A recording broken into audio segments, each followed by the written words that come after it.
and Brad, the two most famous physical therapists on the internet. Hi, I'm Bob Schrupp, physical therapist. Brad Heineck, physical And therapist. together we are the most famous physical therapists on the internet. In our opinion, of course. Yep, and that's all that matters, Brad. That's in our right. life. Okay, today we're going to talk about why you should avoid back surgery at all costs and try this stuff instead. A lot of this is from the book Paindemic. I'll put the name down below, and we did a review on this book before, but it's written by a doctor.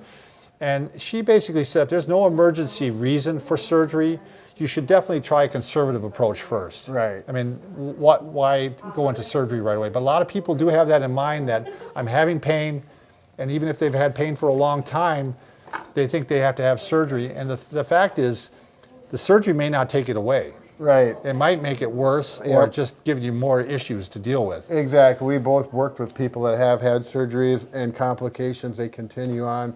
On the other hand, some surgeries do well quickly.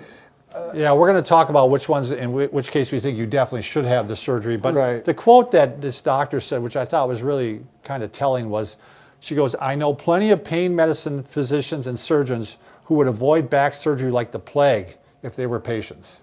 I mean, so that's kind of really Yeah, it makes you think. dramatic.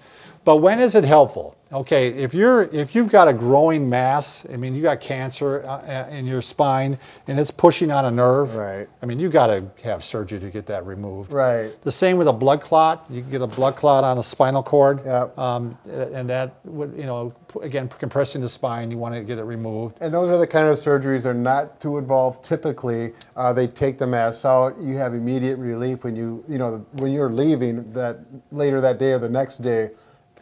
Things are much better. Right. If you have a herniated disc, and first off, I'm going to put this video at the end. If you do have a herniated disc, you definitely want to try the McKenzie method. Sure, you bet. And it doesn't respond to the McKenzie method, and you're getting foot drop, your weakness in the foot, decreased sensation in the foot, numbness, tingling. Then it's starting to look at the time that you should probably have surgery. Right. And of course, the big red flag if you can't control your bowel movement. A bowel or bladder, yeah, that's an emergency surgery. Right. That's going to the hospital right now. Yeah, that's 911 there. Exactly. Very good point, Brad. So part of the problems with surgery too, Brad, besides the normal risk factors like infection and bleeding and nerve injury, is that quite often they end up doing a fusion. Sure. And the problem with fusions is that you become a repeat customer. So let's say they fuse the low back here.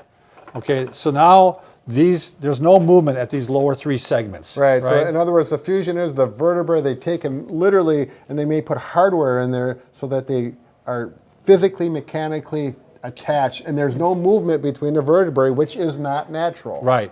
And so what happens now, because the movement's got to come from somewhere. Right. I mean, you're bending. So now all the movement is coming from the levels above it. Right. And so there's going to be more movement on those and more stress on those. Right. And eventually those start to break down, and you usually have back problems at those levels then. And this is exactly what happened to my mom. First off, my mom was definitely a candidate for surgery. She had weakness and pain in the leg. I mean, to the point, it was a 10 out of 10. And, Sure. and she got a drop foot. Yep. So she had the surgery, had a fusion. 2 years later, we had to have another surgery because it all wore out on the levels above, and she was back again. Right. And these surgeries are hard surgeries to go through. Right. They are not fun surgeries. You're out for a long time, Right. and Yep. you're not being productive in life. So the other thing, which I'm just going to throw there in as an aside, there's really no financial incentive for hospitals and surgery centers and surgeons not to do surgery. I mean, these are expensive surgeries, and they do well with them. I'm not saying that's why they're doing Bob, that is cynical. I isn't know it? it's cynical, but Might be true. that's why you really want to push for a conservative attempt first before you go through the surgery. As a matter of fact, on a comment I just read yesterday, someone wrote in, talked about his back pain and the attempts he went through, and he said, "I'm not having surgery." He continued to research conservative treatment, and now he's doing fine. Yeah. Yeah. As a matter of fact, he watched some of our videos that helped him out. He was thanking us. It was, Yeah, one of the worst things is that the statement that you don't want to see, which you do hear quite often, is if I would have known what I know now, I wouldn't have had the surgery. Right. I mean, they were hurting, but they weren't hurting to the point where they were getting weakness and stuff like that. I'm sorry, with some back pains, you're gonna have pain, and this is what we're gonna talk about. These are the things you want to try instead. Sure. So, kind of a three-pronged approach. One, you're gonna definitely want to do something aerobic. So, and Brad, you're a good example here. Brad's got spondylolisthesis. We just did a video on this, and I could see a lot of people going in and trying to push for surgery or something like that, Brad, Right. because when it started, that I had for 2 years straight, I had a back pain every day at work. It wasn't severe, but it was nagging, and sometimes it got severe. I would self-treat, and I knew I didn't want to have surgery because of what we're just talking about. And now doing, you don't have to be serious aerobic exercise. You need to find an activity. But Brad is the king of this. I mean, you've done very well with this, Brad. You ran for years, and now you're biking. Right. And you're swimming, right? Yeah, I had to stop running because of the back pain for 2 to 3 years, basically. And now I'm just starting to get back to where I was 6 years ago. So I had to take some time off of the running a little bit, but then I started biking more, I started swimming more.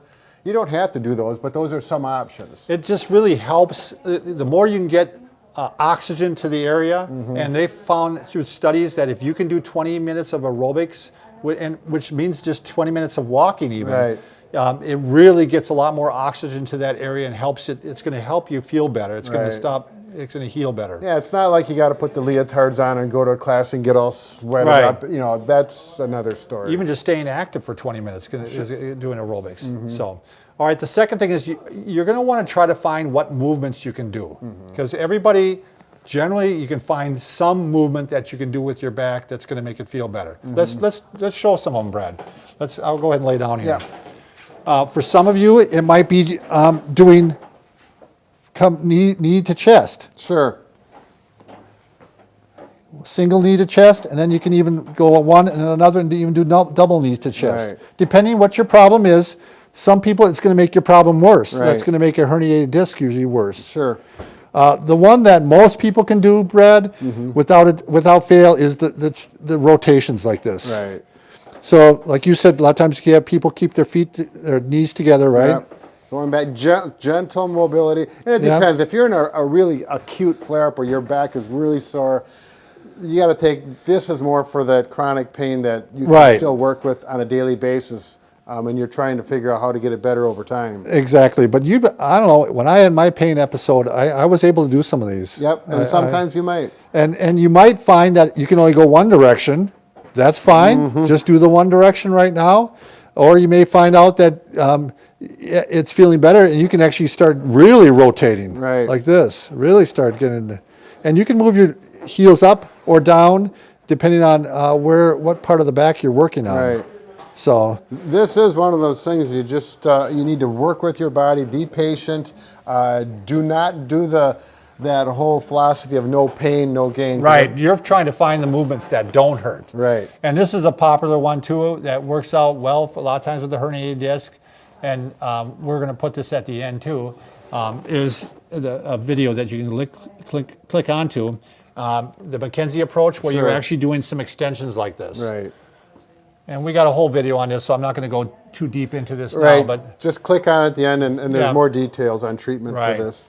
But that's an excellent one to do too. Yep. Find the movement that you can do and do it. Do it a couple times a day, and that's going to help too. Right. The final thing is you're going to want to do is some strengthening. And Brad's we're going to do a whole video on this. It's going to be put up after this one. Right. So stay tuned, and eventually I'll link to it. Yeah. It'll be exciting, fun. What else could it be, What? Bob? I don't know.